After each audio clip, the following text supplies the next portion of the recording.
Alright guys, so here's the next project I'm going to be working on. It's a 1973 RD350. Little two-stroke. Been looking for one of these for quite a while. This one, as you can tell, is in some pretty rough shape, but it's a pretty solid platform to start on. And we're probably going to do, I wouldn't call it a complete restoration, but we're going to try to clean up as much as we can and use as many of the old parts that we can. And but it's definitely, the tank is pretty far gone. I hate to paint it because I like to keep things original, but this paint is just probably a little too far gone. Let's see, the engine has some paint work and cleanup we're going to do on it. So is the rear swing arm, shocks, and so the rims. It's got most of the parts here, like it's missing the cables and the brake hoses, but a lot of parts are here. And I did get some parts with this bike. I did get another engine that needs to be top end done as well, and the baffles and side cover. Got the side cover for over here, and things like that, but other things are going to have to be found. It's missing the Kickstarter mechanism. I do have the Kickstarter itself, and I've got the gear shifter shaft also.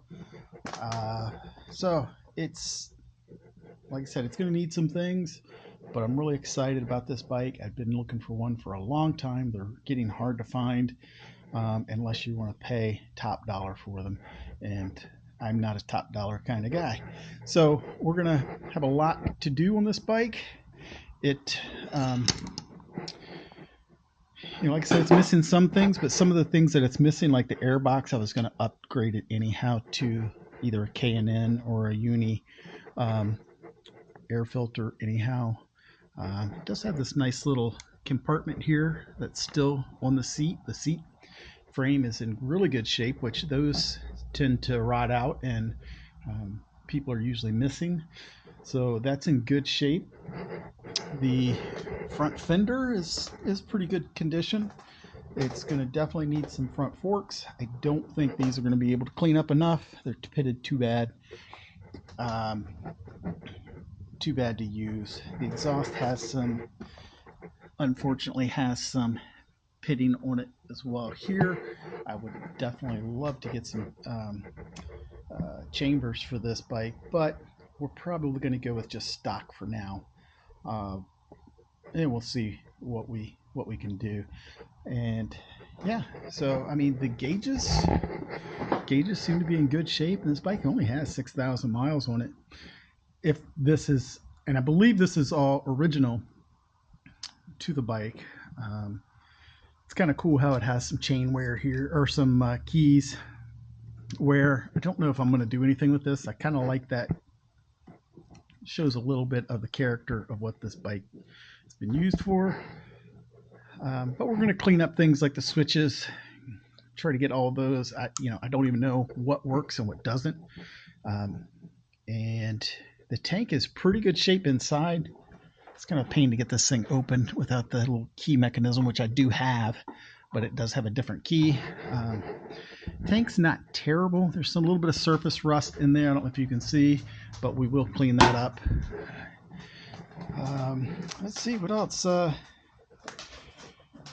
Get chain and sprockets for it anyhow, and it's just going to take, like I said, a lot of elbow grease and cleaning up. And I'm going to try to document as much of this as I can. Mirrors in pretty good shape, and I think they'll clean up okay. So yeah, so we have some good bones to work with.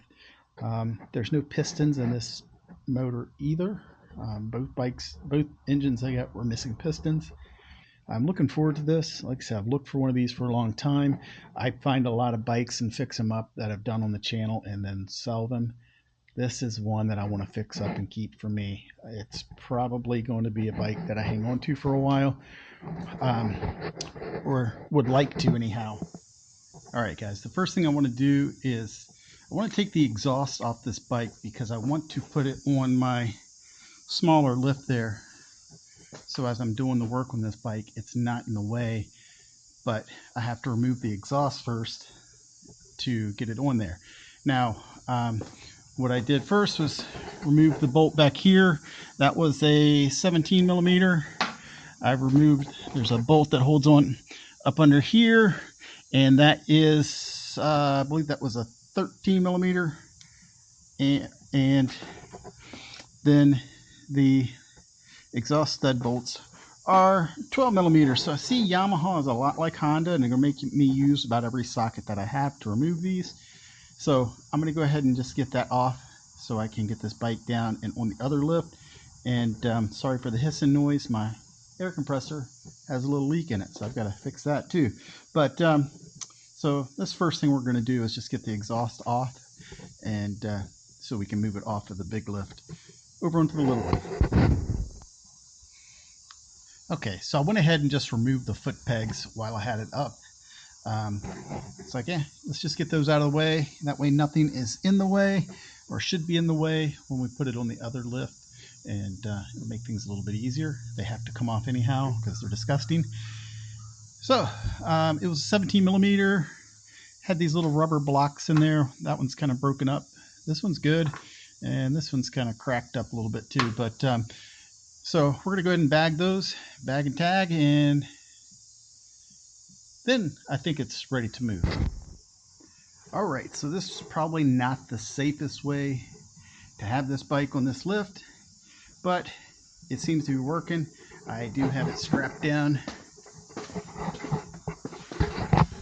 right here. I have the frame strapped down to this one leg of the lift. Have the lift strapped down to the rolling moving cart, and that way I can have this thing kind of mobile when I am working on it, and I can raise it up and not be killing my back as I'm working on it. And I have my other workbench or work table free for when I need to use it. So far, here we go. All right, so I've got the bike up on the lift, and I'm going to start doing the teardown. I want to get everything off of this frame because the frame is in pretty rough shape. Well, it's just kind of rusty and crusty. So I want to get everything off. I'm going to repaint the frame, redo the swing arm, check the swing arm bushings and bearings and everything there, get this motor out, get the wheels off. So we're going to just start stripping things down. The tank was just sitting on it, so took that off. I'm going to take the seat off now, and the seat just has 2 pins that go through here in the back, and then this part here that holds it on. So the seat should be ready to come off, and then we're just going to start pulling stuff. I'm not really...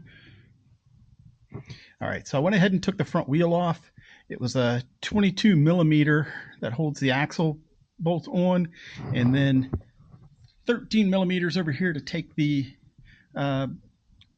break the part loose here to pull the axle out. And got the wheel off, wheel assembly. I checked out the bearings, and the bearings feel really good in this, and look fairly new. It looks like somebody may have replaced those recently.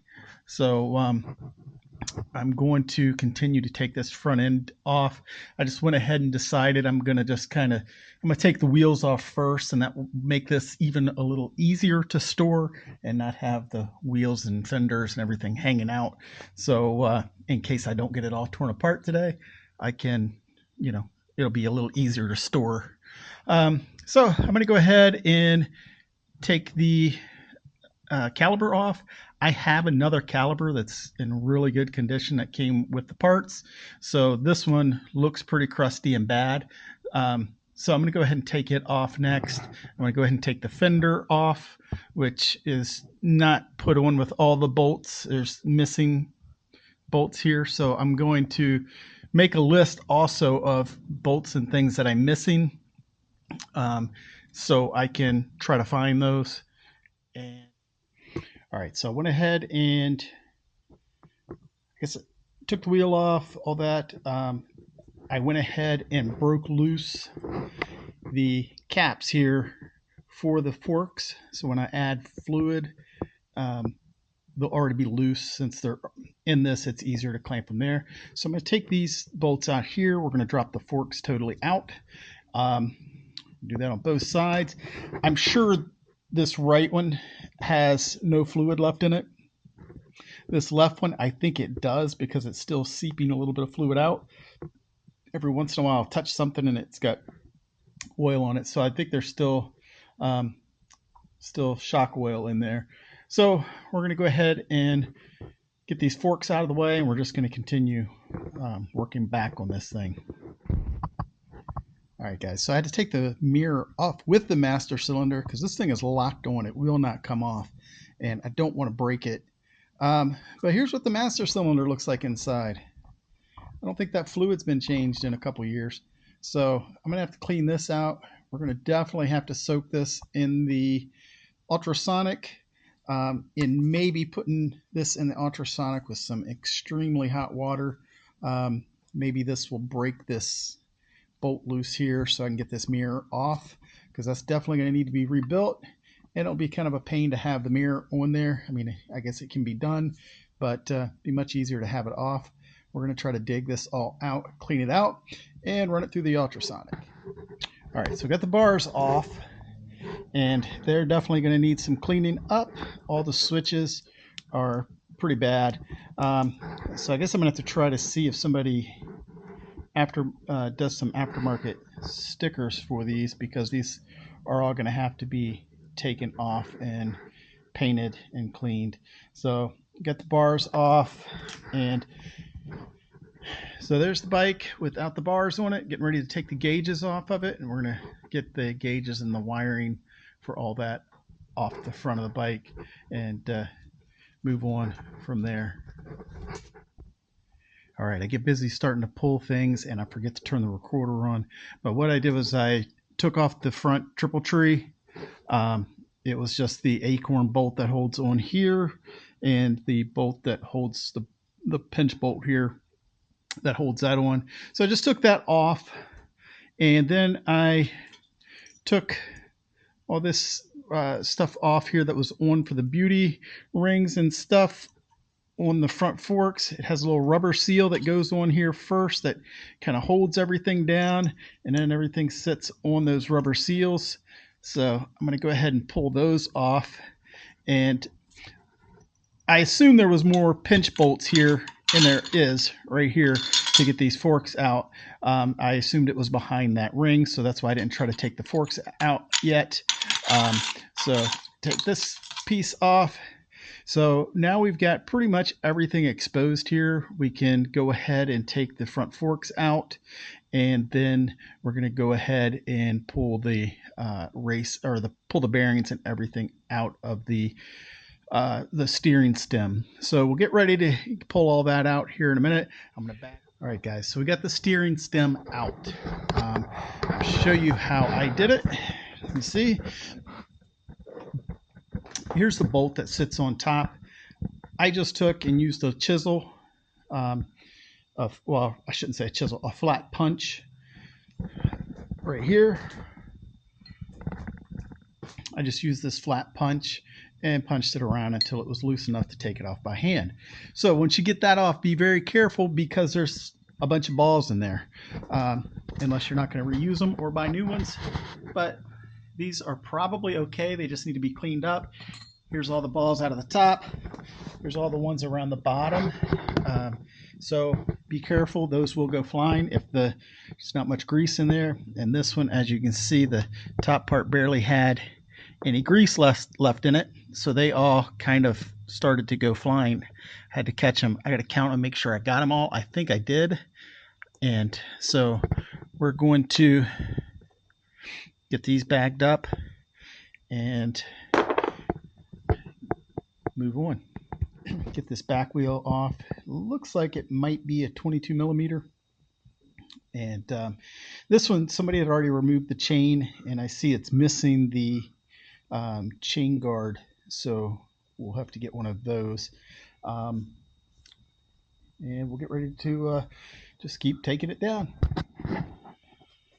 Okay, so I took the rear brake rod off, took the rear brake apart, or I should say I left this on by mistake. I forgot to take that bolt out there. So when I took the wheel down, I had to just separate it. And there's nothing in there. So no brake shoes, nothing. Everything is missing inside for the rear brakes. So I noted that down on my notes for things to order. So yeah. All right. So I'm going to go ahead and disconnect this here and get ready to take the rear brake pedal and everything off of the side. I think that's probably going to be the next move, or maybe I'll just go ahead and take the rear shocks off since I'm here. Everything on this bike that I've noticed, pretty much, not everything, but most of the things I've gone to take off have already been loosened up, like finger tightened on. So I'm thinking somebody had this bike apart. I mean, you can see the rear fender is not even tight. And so there's parts of this bike that have been apart. Either somebody had this apart to do what I'm doing, or I don't know. I don't know why it's all apart. The person I bought it from didn't know any history on this bike. I think he picked it up at a swap meet or something like that. So it's just a parts bike. So that's kind of where we're at.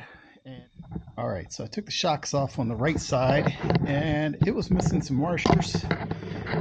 Got the shock off on the left side. You can see it has a washer behind the shock, and then it should have washers on both sides in front. This one's missing on the right side. It had it on the left side.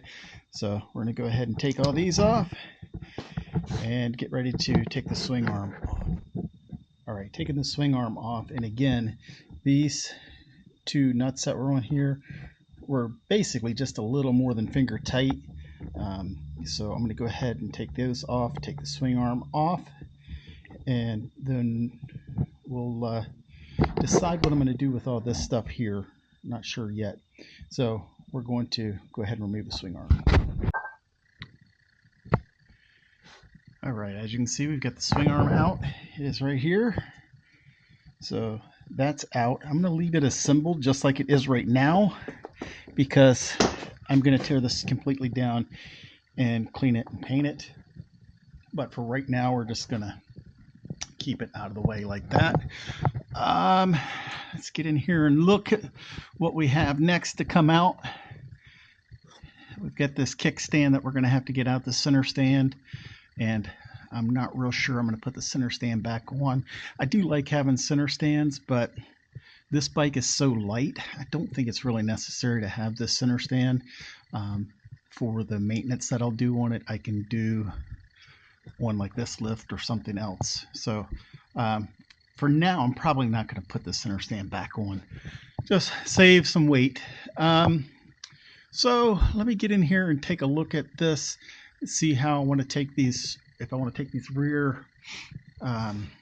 this rear assembly apart and how I'm going to do it. I'm going to take it apart, but how I'm going to do it, I need to make some notes here on some of the fender stuff is missing bolts, so I want to make a note of that so I can order replacement bolts for these, or try to find. We're going to, let's see, move probably to removing these pegs here and center stand, and then we'll get the rear fender out. I went ahead and pulled the motor out.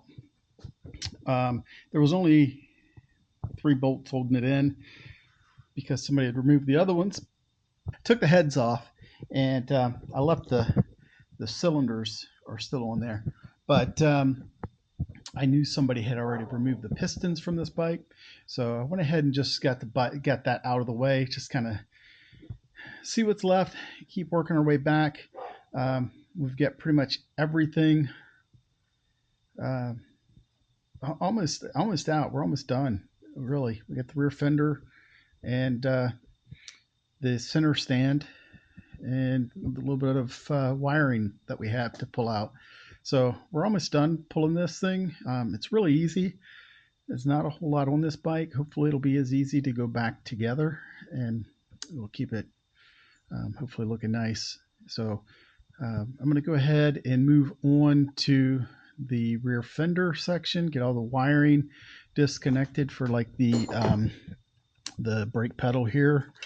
And I'm gonna, whatever, I think this is like the only wire that was still hooked up on this bike. So hopefully I can find a good wiring harness or wiring